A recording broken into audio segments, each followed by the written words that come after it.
Welcome back to Fast Money, everyone. Our surprise guest this week fits the Green Week theme, but his company, though, at the heart of a major controversy over ethanol in this nation. Who is he?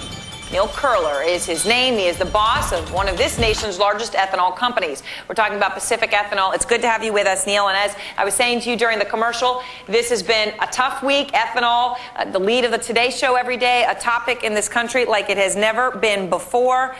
Can you make the case in a nutshell as to why this country should be investing in corn-based ethanol when we need subsidies to do it?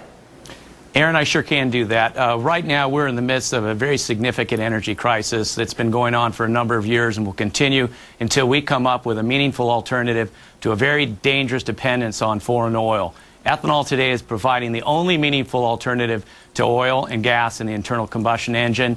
By the end of this year, we will be providing 8% of our gasoline transportation demands with ethanol, and that is a direction that we need to continue to move in so that we can wean ourselves off of this very dangerous dependence on oil. Why should it be corn-based ethanol, though? Why should the government be mandating how we make that ethanol at all, if we take your point that ethanol is the right thing to do in the first place?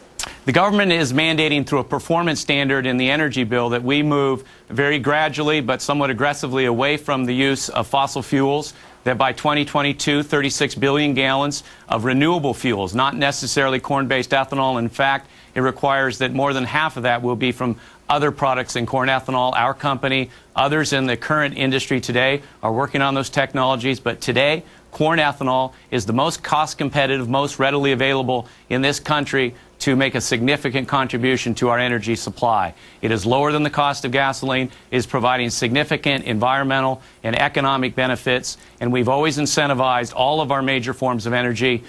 We continue to incentivize oil exploration in this country, and that's an important public policy. Which is a fair point. I want to open this up to the traders here.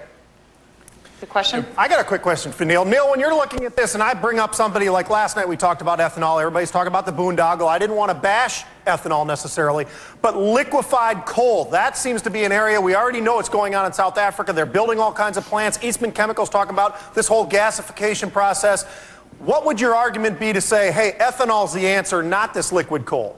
My answer actually is that we need a whole host of alternatives. There is no single silver bullet to replacing our dependence on oil. We need to draw on the technological innovation in this country. We need to draw on all sources of energy that we can bring to market in a responsible and clean way. Ethanol is one of those. Coal used in an appropriate way can be one of those as well. It's also very important to note that conservation is a very big part of this. We need cars that get 60, 70, 80 miles per gallon. We need electrical vehicles. We need plug-in hybrids that run on biofuels and gasoline and in any combination. Neil, briefly before we go, because we're tight on time, I just want to ask you one question. Obviously, your plants can process corn and turn it into ethanol. But if it wasn't corn, if it was sugarcane or jatropha or fill in the blank, could you turn it into ethanol, or are your plants only built for corn?